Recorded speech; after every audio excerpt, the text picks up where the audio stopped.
Y ya estamos de regreso en el programa. Muchísimas gracias por estar con nosotros. Estas son las tardes de todo sobre el coronavirus a través de RPP Noticias, La Voz del Perú. Soy el doctor Elmer Huerta. Muchísimas gracias por su sintonía. Gracias por permitirme acompañarlos en estos días, en estas tardes de pandemia. Vamos a conversar ahora de pruebas para detectar el nuevo coronavirus.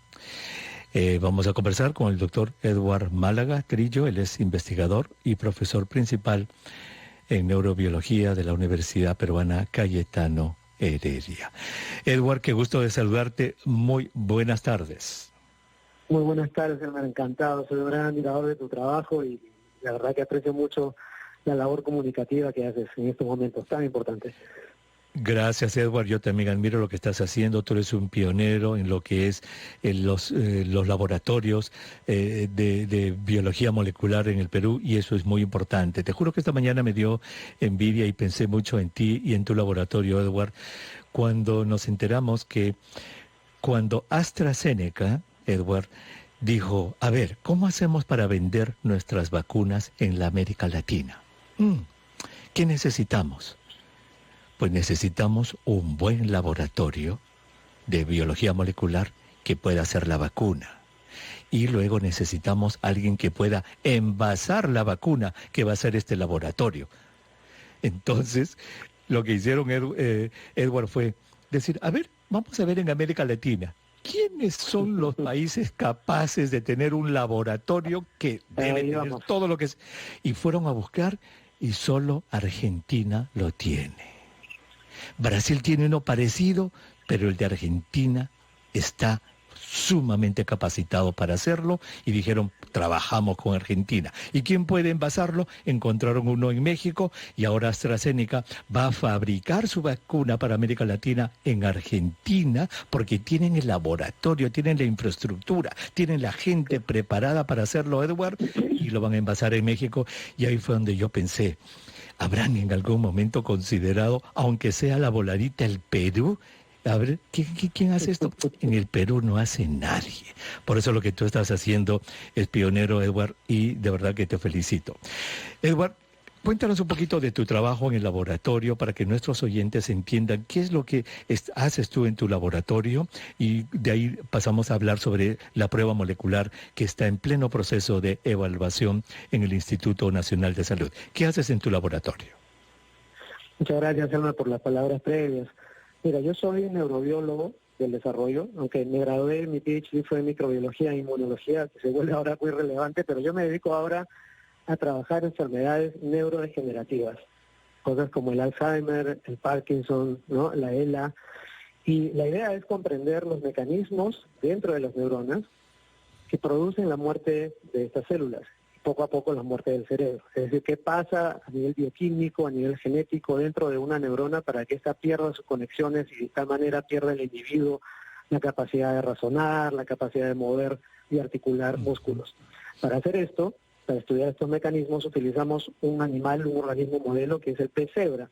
Y también el laboratorio que dirijo es el primero de su tipo en Latinoamérica, no en Latinoamérica, perdón, en el Perú, pero en estos estudios quizás en Latinoamérica, que utilizan el embrión del pez cebra, que es un bicho, es un embrión de pez, como un pecito de caviar, transparente de 1 milímetro más o menos, que en muy poco tiempo desarrolla órganos y sistemas de manera muy similar a los seres humanos, y por lo tanto se utiliza como modelo. Entonces, al ser transparente, tú puedes generar, por ejemplo, animales transgénicos a los que le brillan las neuronas, y al ser transparente tú puedes ver neuronas fluorescentes moviéndose, tocando sus blancos musculares, por ejemplo, y eso te sirve para estudiar, para modelar las enfermedades humanas y buscar posibles terapias, medicamentos. Qué interesante. ¿Y tú ves interés, obviamente, seguro que sí, en los jóvenes, ahí en los muchachitos, muchachitas, científicas que van a tu laboratorio, qué sé yo? ¿Hay interés en los jóvenes por dedicarse a las ciencias básicas que se llaman? Hay absoluto interés, Elmer, y esto lo digo con mucha alegría, porque el trabajo que hacemos es también muy visual, a diferencia quizás de un bioquímico, de un genetista, donde tú ves tubitos pequeñitos con gotitas de líquido, que ahí está toda la información. En este caso tú ves vida, ves embriones, ves células de colores, ves cómo se mueven, ves cómo funciona un cerebro, es la vida misma. Entonces esto es muy motivador y visualizar los procesos en realidad ayuda a comunicarlo. Así que los chicos de la universidad, cuando llegamos hace 5 años y montamos el laboratorio hace 3, fue una novedad para ellos y muchos de ellos se entusiasman. Y más allá de eso, algo que me interesaría también contar aquí, es que a mí me gusta mucho invitar, cuando se puede, a escolares, porque tener una experiencia de ese tipo a los 12 o 15 años te puede cambiar la vida, Elmer, absolutamente. Así que la extendemos por ahora. Exactamente, qué lindo, te felicito, Edward, la verdad que has venido a hacer patria en nuestra patria y lo que estás haciendo es realmente pionero. Cuéntanos de esta prueba molecular. Lo que yo tengo entendido, hemos conversado, es de que, caramba, es que a ver, yo quiero que tú me definas bien. Yo sé que tú has presentado al Ministerio de Salud, al Instituto Nacional de Salud, un tipo de prueba molecular, o sea, para detectar el virus y que es rápida, o sea, en 40, 45 minutos puedes dar el resultado. En este momento, tu proyecto y el de otros está siendo evaluado y está pasando por los rigores de la evaluación científica, que es una cosa, o está pasando por los rigores de lo que es burocrático y enlentecedor, Edward. ¿Cuál de los dos o los dos? Un poco los dos, pero más el tema burocrático. Y también quiero ser muy claro en el hecho de que nuestro país no está preparado para concretar la ciencia y hacerla llegar a la sociedad.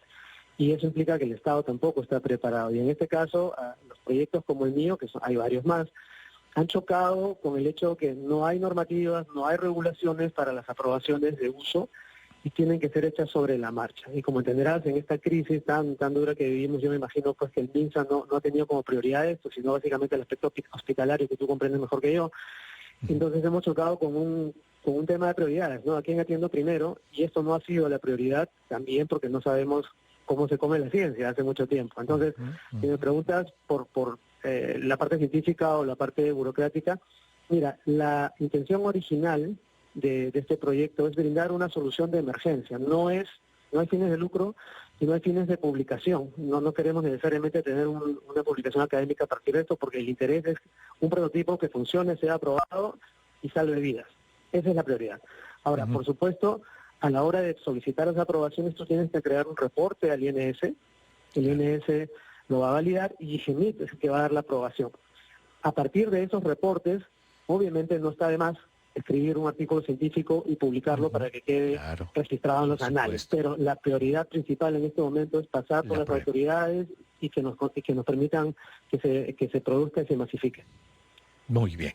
Pues vamos a hablar más de esto y vamos a tener Edward, al doctor César Cabezas, que es director del Instituto Nacional de Salud del Perú, que va a conversar con los dos. O sea, vamos a ver qué es lo que está pasando para aclarar un poco esto. Y obviamente aquí lo que tenemos los peruanos que entender es que los enemigos no están al otro lado de la mesa. No es que el gobierno sea mi enemigo, el del otro partido político sea mi enemigo.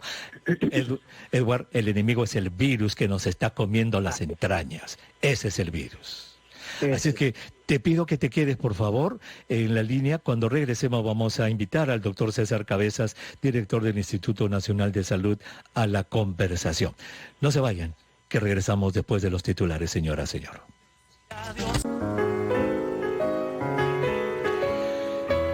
El efecto mágico que tiene la música en estas tardes de pandemia.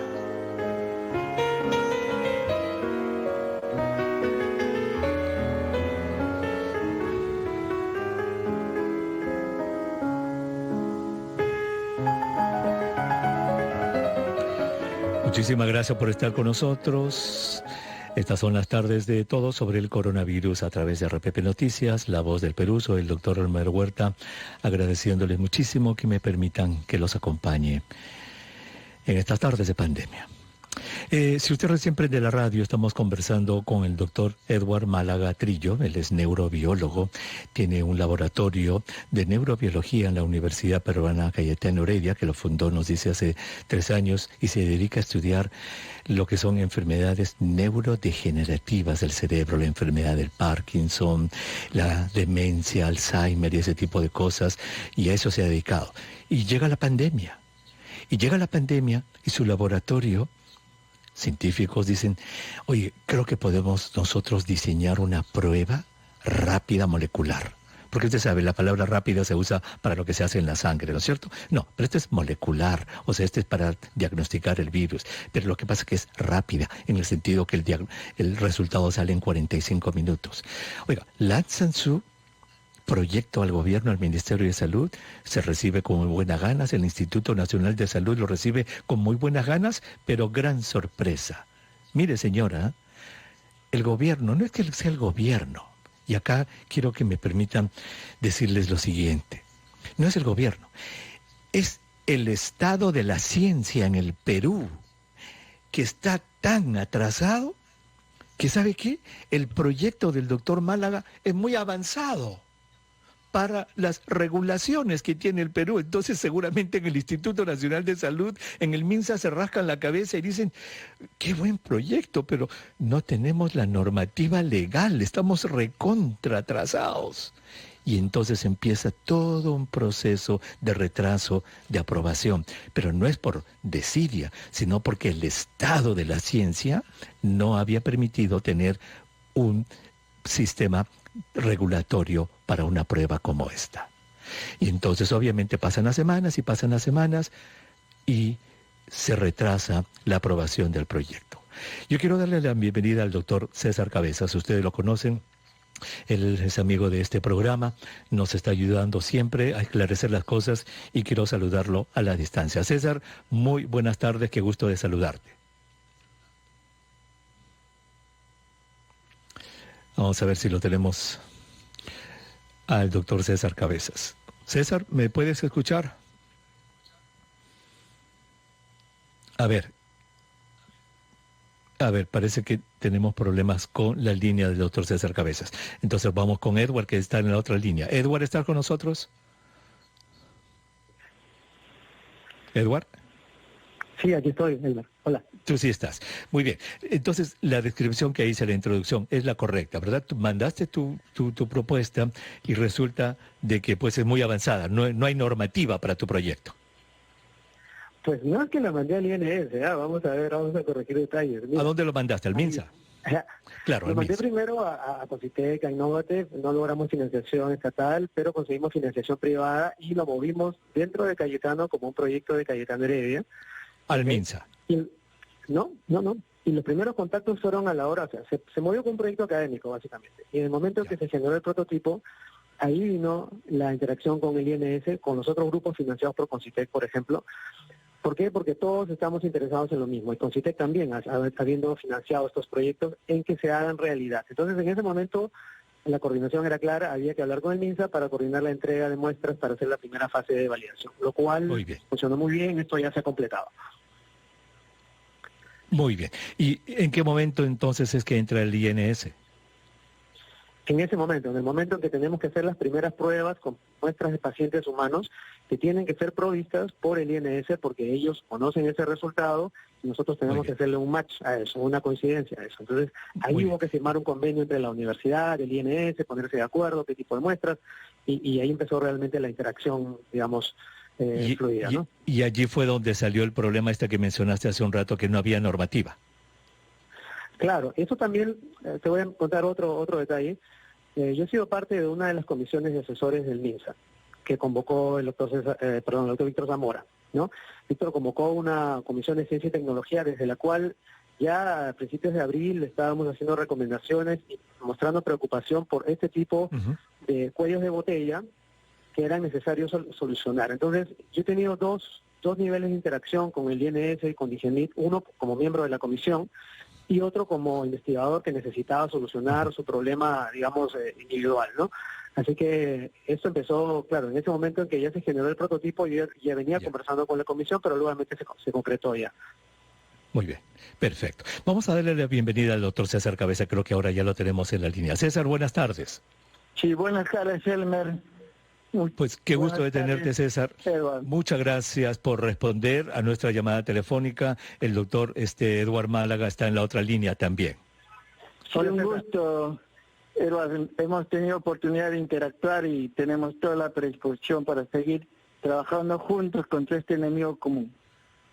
Muy bien. César, entonces lo que nos decía el doctor Málaga es de que yo le hice la pregunta directa, le dije, lo tuyo es más rigor científico que demora la validación científica, porque eso demora, obviamente, o es más, digamos, problema burocrático, y me dice que hay un poco de ambos. César, ¿qué es lo que está pasando con el proyecto del doctor Málaga y otros más que hay en tu cartera?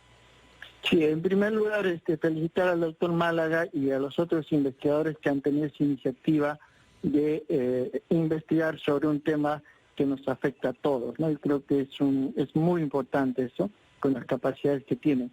En segundo lugar, nosotros siempre estamos abiertos a contribuir a que esos desarrollos se den, y en ese sentido, cuando solicitaron muestras de hisopados para validar las pruebas en el laboratorio, eso se ha proporcionado. Ese es un paso que se ha dado por una validación interna en los laboratorios. Entonces viene una segunda fase del que habla el doctor Málaga, pues para la validación de campo, ¿no? Entonces, como usted dice, en realidad en nuestro país la tecnología no ha desarrollado tanto como en otros países y hay algunas cosas que podrían faltar. En este caso, estas pruebas de validación de campo necesitan lineamientos. Entonces, el día viernes hemos tenido una reunión con todos los investigadores, incluido Edward, para ver esos lineamientos. Van a hacer las observaciones sobre eso y prontamente la DGMIT va a aprobar eso y ahí podemos trabajar juntos, porque el INS también, como parte de estos desarrollos, también tiene desarrollos de pruebas, que igual todos debemos tener el mismo estándar, tanto los públicos como los privados, claro. De modo que son pruebas que sean pruebas comparables. Y un tema crítico es que en los laboratorios podemos tener algunos problemas por la conservación de muestras, por la técnica, qué sé yo, que se superan. Sin embargo, como ha dicho Edward, la prueba no es para hacer la investigación y publicarlo y tener un punto más en el currículum, sino para qué nos sirve en una situación como esta, ¿no? Entonces, bajo esa lógica, es importante la prueba de campo, porque todo lo que se encuentra en el laboratorio se aplica en la vida real, con muestras de pacientes reales, y para eso que se está quedando de acuerdo en los lineamientos, que lo vamos a trabajar juntos, y en esa etapa estamos, ¿no? Y totalmente abiertos a seguir. César, o sea, los lineamientos recién se van a delimitar este viernes y de allí viene todavía varios pasos más, DGMIT, etcétera. César, ¿de cuánto tiempo estamos hablando? DGMIT es el que aprueba DGMIT es el que ya da los lineamientos, claro. Y con eso se hace la validación, y termina esa validación, en realidad ha terminado ya el producto, ¿no? Y eso ¿Cuándo crees, César, que podría estar esto? Mira, la validación va a estar, los lineamientos, y entonces los diferentes grupos de investigadores, basados en esos lineamientos, tomarán el tiempo necesario para terminar y hacer el informe, y eso es lo que termina, ¿no? Por ponerte un ejemplo, hay uno de los investigadores que está proponiendo hacer un RNA pregenómico, que es para detectar si el virus está viable o no, porque el PCR puede estar positivo hasta el día 20, 25 y no sabe si transmite o no. Entonces ese PCR pregenómico nos va a decir, mira, el virus se está replicando. O puede decir que no solamente es un resto de restos RNA, de virus, pedazos. Entonces, por ejemplo, eso ya se ha avanzado, pero entonces se hace este lineamiento de validación, ya lo tiene listo, se valida, y eso se puede hacer con cultivos virales, que también el INS lo va a proporcionar, Y en este acompañamiento estamos, y va a depender en realidad de ambas partes, ¿no? Muy bien. Vamos a hacer una cosa, César, Edward. Perfecto. César, discúlpame que te interrumpa. Vamos a hacer una cosa. Tengo que tomar una pausa. Es la pauta de nuestro programa. Cuando regresemos vamos a escuchar lo que dice el doctor Edward Málaga. Regresamos.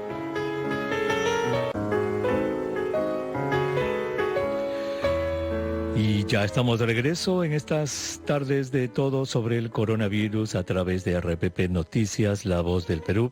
Soy el doctor Elmer Huerta. Muchísimas gracias que me permita que los acompañe en estas tardes de pandemia. Si usted recién prende la radio, estamos conversando con dos profesionales de muy alta categoría en nuestro país.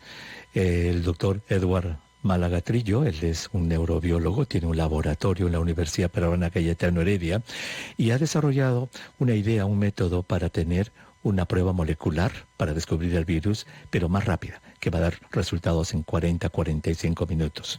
Y en la otra línea tenemos al doctor César Cabezas, quien es director del Instituto Nacional de la Salud. ¿Y por qué estamos juntos? Porque el doctor Málaga ha presentado un proyecto y está un poco como que cumpliendo las etapas que tiene que cumplir, pero está como un poco lento, y el doctor Cabezas nos está explicando que pues hay que hacer este tipo de lineamientos para que se pueda tener un buen producto que se pueda usar. Recién este viernes van a tener una reunión en la que van a tratar de diseñar los lineamientos que se van a usar para el uso de esta prueba, las pruebas de validación que se llaman para saber que sirve o no. Edward, tú has escuchado al doctor César Cabezas. ¿Qué es lo que quisieras decirle? Bueno, con César hablamos bastante seguido, así que solamente para tu público recordar que esto es un reto para ambas partes, para todos en general. Para nosotros es nuevo enfrentarnos a esto, para ellos es nuevo enfrentarse a esto.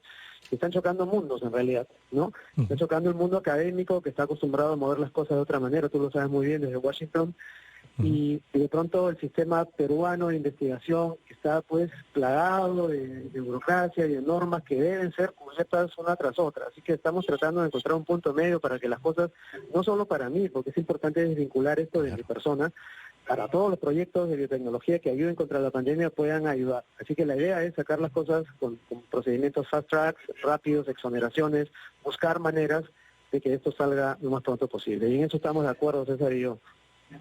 Muy bien, los dos están de acuerdo. O sea que aquí no hay, esto quiero que quede, porque los peruanos muchas veces nos gusta el enfrentamiento, nos gusta la sangre, que salgan las chavetas.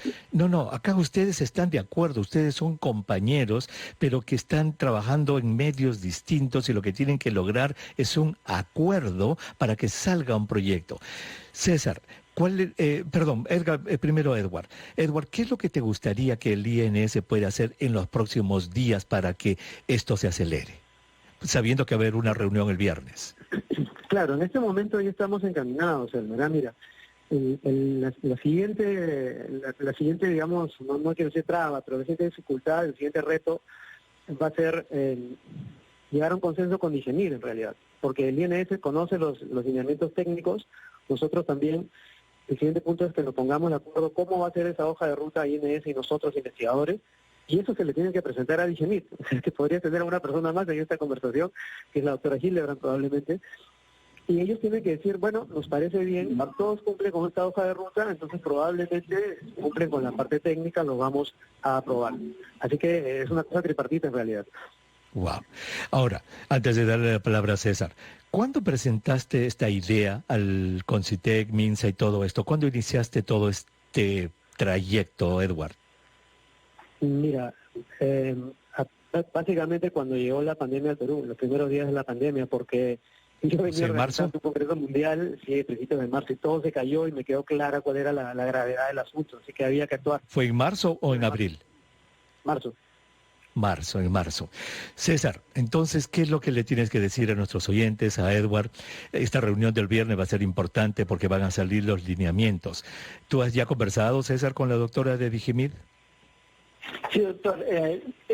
Elmer, en realidad la reunión fue el viernes pasado. Fue el viernes pasado, discúlpame. ¿Ya conversaste con la doctora Hildebrand? Lineamientos con la doctora Hildebrand, no Marta, sino la Hildebrand de Dichemit. Sí. Ya se ha compartido esos lineamientos y esperamos las observaciones, incluidos nosotros, a esos lineamientos, y en esta semana debiéramos todos de acuerdo, y ya Dichemit lo aprueba y todos nos ceñimos a ese lineamiento, todos los que están desarrollando pruebas, y me alegra de que estamos en la misma línea, y como tú siempre mencionas, tenemos un enemigo común que es este virus, que tiene un comportamiento muy diferente a los otros que conocemos. Nosotros hemos pasado varias epidemias, pero esta es insufrible, de modo que tenemos que sumar, y por eso nos alegra de que haya estas iniciativas que contribuyan a controlar el problema, y estamos llanos a dar todo el apoyo, porque acá todos somos uno contra este virus, y esa es, creo, la mirada que debemos tener, y de nuestra parte, todo lo que podamos hacer para que estas investigaciones no se traben, no tengan problemas, estamos llanos, ¿no? Por ejemplo, les comentaba de que nosotros tenemos un laboratorio Bioseguridad 3 que se ha logrado aislar el virus, estamos llanos a hacer estudios con esos virus que si los investigadores así lo creen pertinente. Y solamente para mencionar, por ejemplo, que hay una iniciativa de vacuna peruana que el doctor Mirko Simic con Farvet están proponiendo, están en ensayos preclínicos, y como instituto nosotros estamos apoyando en las cosas que ellos demandan, y también igual como se menciona esto, la reglamentación, todo esto, todo tiene que estar en orden. Lo que sí tenemos bien reglamentado son los ensayos clínicos de fase 3, y en eso sí el INS está desarrollando estas evaluaciones para que estos ensayos clínicos se realicen de la mejor manera en el Perú. Fabuloso. Entonces, desde que Edward inició toda esta iniciativa, fue en marzo, han pasado ya 4 meses y medio, estaremos a punto ya, César, de dar una buena noticia al Perú, no a Edward, sino a todos los investigadores, una buena... Yo me desespero por el tiempo y discúlpame que insista, estamos hoy día al lunes 17. ¿Cuándo será que Dichemit haga esto?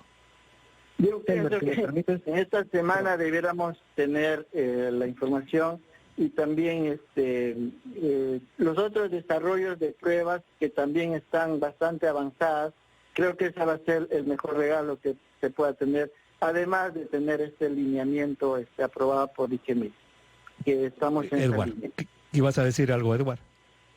Sí, perdona, quiero ser muy concreto en un punto que sí debe ser comprendido por la audiencia y por todos, que los lineamientos en este momento son muy generales, en el sentido de que sí, el investigador tiene que cumplir con ciertas normas, ciertos criterios, pero hay un tema crítico que es el número de muestras, por ejemplo, que se necesita. Quiero explicar esto muy brevemente. Si tú haces un estudio con todo el rigor estricto académico, tendrías que hacer una prueba de campo con miles de pruebas, probablemente 2.000, 3.000. Esto tiene un precio exorbitante, que tiene que ser financiado por alguien, ¿no? $500,000, $400,000. Hay procedimientos de emergencia en Estados Unidos que están saliendo con mucho menos, con 500, con mucho 300, menos. Edward, quiero por favor proponerte algo, y discúlpenme los dos que los interrumpa, pero la pauta es la pauta aquí en RPP Noticias. Tengo que tomar una pausa. Cuando regresemos, no perdamos el hilo de la conversación. Edward, nos estás describiendo algunas de las observaciones que tienes a este lineamiento para reiniciar la conversación allí. Regresamos.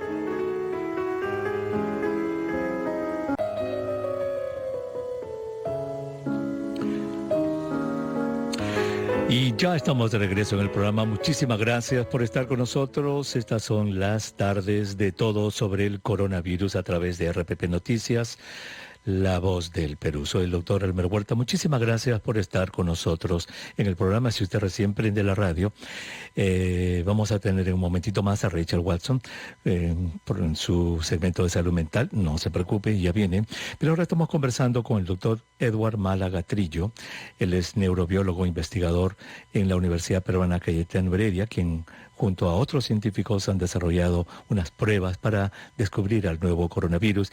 También está en la línea telefónica el doctor César Cabezas, quien es director del Instituto Nacional de Salud. Y es maravilloso que puedan conversar juntos, porque cuando salían separados en medios daba la impresión de que el doctor Málaga decía, los del INS no me aprueban mis cosas, y el INS decía, sí que están, pero ahora están juntos aquí en RPP Noticias y están de acuerdo en que ambos tienen que trabajar juntos para construir las carreteras, los lineamientos por los que futuros investigadores van a transitar. Y precisamente entre esas carreteras, esos lineamientos, es que el doctor Málaga tenía algunas observaciones, y tú decías, Edward, de que quizás están pidiendo muchos casos para validar. Tú mencionabas que en otros países, cuando hay una situación de urgencia, se piden menos casos para la validación. Ahí te quedaste, por favor, continúa, Edward. Mira, el demonio está en los detalles, dicen, ¿no? No es que nos están pidiendo mucho, simplemente no están pidiendo nada. Ahorita no hay normativa. Entonces tenemos que ponernos de acuerdo cuál es el número mínimo de muestras que necesitamos para que esto pase la validación, ¿ok? Porque si me piden 3.000, me cuesta $500,000. Si me piden 300, me cuesta $100,000, $150,000. Y ese dinero lo tengo que ir a conseguir, y tarda tiempo conseguir el dinero, tarda tiempo que se firmen los convenios y que llegue el dinero a ejecución. Por eso es la premura y el deseo de anticiparnos a este lineamiento, a esta hoja de ruta.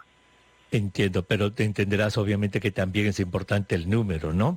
Porque sin un número adecuado no se puede saber si una prueba es buena o no. O sea que yo entiendo lo del dinero, nuestros oyentes entienden lo del dinero. Y César, ¿dónde está ese número? ¿Han pensado ustedes en qué número o cómo va a ser estos lineamientos? Sí, ese es un tema que justamente las observaciones están haciendo para llegar a un consenso, pero a veces, como tú dices, no es tanto el consenso, sino qué dice la ciencia, no qué dice la estadística y qué dicen los antecedentes de todas las publicaciones que hay sobre esto, ¿no? En realidad no es muy novedoso, es cuestión de se está revisando esta literatura y el número que es adecuado será el que se utilice, y eso va a ser válido para todos. Entonces esa es la idea, ¿no? No hay que sacrificar la validez por otras variables, porque en ciencia tiene que ser así, y el doctor Málaga muy bien lo sabe, y estamos totalmente de acuerdo. Tiene que haber un número en el que todos nos basemos para decir, hemos probado tantas pruebas en campo y estos son nuestros resultados, de modo que sean comparables y estadísticamente sean válidos, ¿no? Y esa es la idea, porque al final, como esto se va a usar para humanos y para controlar un problema, debemos estar seguros de que estas pruebas son adecuadas y son útiles para el propósito que queremos, sea para el diagnóstico de una persona o sea para estudios epidemiológicos que pueden tener una mayor variabilidad que si es para un diagnóstico de una persona. Correcto. La verdad es que como conductor de este programa no saben cómo yo les agradezco a ustedes dos, de que le están permitiendo a nuestros oyentes, al público en general, tener, como se dice, un gustito de qué es lo que ustedes discuten los científicos, porque esto es lo que ustedes discuten, número de muestra, cómo se va a hacer la cosa, a ver dónde puedo hacerlo, no por aquí. Eso es lo que realmente quiero, y estaba yo muy interesado por eso en tenerlos a los dos, porque esto es lo que el público tiene que entender. A veces en el fragor de la batalla, en un medio, sacan un pedacito de lo que uno dice, y uno tiene la impresión que ustedes están enfrentados todo el tiempo, y veo que no. Para nada. No están enfrentados. Muy bien, pues entonces vamos a terminar esta conversación. Edward, ¿estás, digamos, contento con lo que se está haciendo? Obviamente tú quisieras que salga más rápido. Claro, lo que queremos es agilizar, y una manera de agilizar, por ejemplo, es, como dice César, basarse en la literatura de emergencia que está saliendo ahorita. Emergencia, eso es importante. Donde están cambiando estos parámetros para sacar las cosas más rápido. Entonces, tenemos ejemplos que sientan un precedente. Claro. Quiero cerrar con este mensaje. Allí dice, para los oyentes de la radio, sin ciencia no hay futuro. Muy bien. Y yo te voy a mostrar el mío. Allí está el mío. Honor. Allí está el mío. Sin ciencia no hay futuro. Esto lo tienen que entender todos nuestros oyentes. Sin ciencia no hay futuro, y estoy seguro que el doctor César Cabezas tiene también el de él lo tiene en su cerebro, él es un científico, porque sin ciencia la verdad es que no hay futuro, y eso es algo que nuestros oyentes tienen que entender. Entendemos que hay burocracias, que hay cosas, pero bueno, entonces, César, nuevamente, y yo soy muy espeso como buen serrano como tú, a fin de mes, ¿tendremos ya esto aprobado para este fin de agosto, César? Claro, yo creo que estamos en esa línea con Edward y con todos, y entonces vamos a permanentemente estar en contacto con DGMIT, que es parte también de nuestro ministerio, así como nosotros, y juntos tenemos que empujar esto y sacarlo, ¿no? Esa es la idea. O sea, es cuestión de darle un poco más de empuje y vamos a tener que hacerlo, porque los tiempos acá son importantes. Yo no tengo mi letrero, pero concuerdo plenamente, y eso lo vemos, yo como infectólogo, mi sueño siempre ha sido tener las pruebas de laboratorio en la cabecera del paciente, ¿no? En cualquier enfermedad, y lo hemos trabajado en dengue, en fiebre amarilla, tenemos kits que el INS produce para dengue, fiebre amarilla y otras enfermedades, y lo hemos desarrollado. Por eso tengo la ilusión de que esto llegue a buen puerto y sirva para controlar. No tengo el letrero, pero tengo que mostrarles Para nuestros oyentes en radio, el doctor Cabezas está tratando de buscar algo allí frente a su escritorio para traerlo a la pantalla, y lo va a poner. Y es el coronavirus. Con esas patitas. Y creo el enemigo que todos común. Compartimos esa idea. Este es nuestro enemigo común. Y no perdamos la oportunidad de unirnos, así como en el fútbol nos hemos unido por Perú y hemos cantado juntos. Acá no podemos cantar, pero podemos decir, somos uno contra este virus que está produciendo tanto sufrimiento, no solo a nosotros, sino a la humanidad. Correcto. Y todos tenemos que decir, sin ciencia no hay futuro. Sin ciencia no hay futuro. Muy bien, pues muchísimas gracias a ambos. Quiero hacerle una pregunta, por favor, tengo solamente 2 minutos, una para cada uno, ya hemos cerrado ese tema. Edward, ¿te has enterado de esta prueba de saliva que ha sacado la Universidad de Yale, que ha sido aprobada el sábado, que es una prueba rapidísima?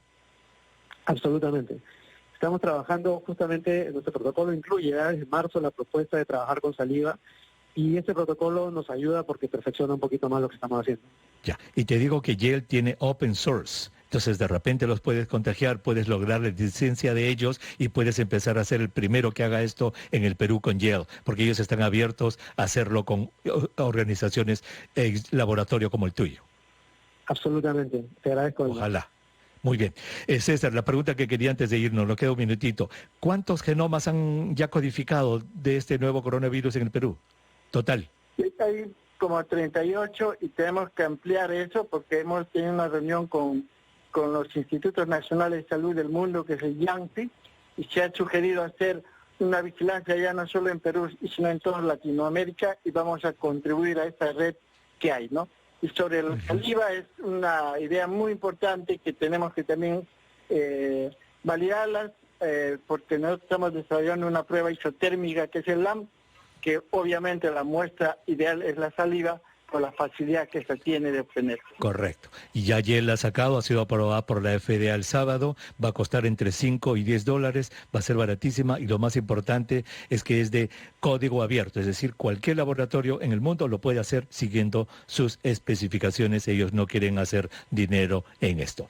Ahora sí, muchísimas gracias, César Cabezas, encantado de haberte tenido en el programa. Te debo un guainito de Huancavelica a ti, mi querido César, ¿ok? Muchas gracias. Chao. Y a ti, Edward, muy agradecido también por haberte tenido el programa. Me encanta que esta plataforma haya servido para que 2 científicos de renombre conversen y nuestros oyentes se beneficien de vuestro diálogo. Gracias, Edward. Gracias, y mi buenito también. Buenas tardes. Ah, también. ¿De dónde eres tú, Edward? No, yo soy de Lima, pero ¿por qué no? Ah, bueno. También te voy a poner uno, entonces. Gracias. Muchas gracias a los dos. Muy bien, señora. Nosotros vamos a regresar después de la pausa con Rachel Watson, pero yo quería que usted vea tenga ese saborcito de lo que son este tipo de reuniones entre científicos. Muchas veces quedan malos entendidos cuando uno escucha en los medios que se pelea, que no, que esto. Pero fíjense cómo somos capaces de conversar sin alzar la voz, sin insultarnos, porque el enemigo común, señor, señora, es el virus. Ese es el enemigo común. No es el del otro partido político. No es el de la otra institución. El enemigo es el virus. Y aquí en el Perú le decimos que sin ciencia no hay futuro. Sin ciencia no hay futuro. Regresamos inmediatamente después de la pausa. Por favor, no se vayan.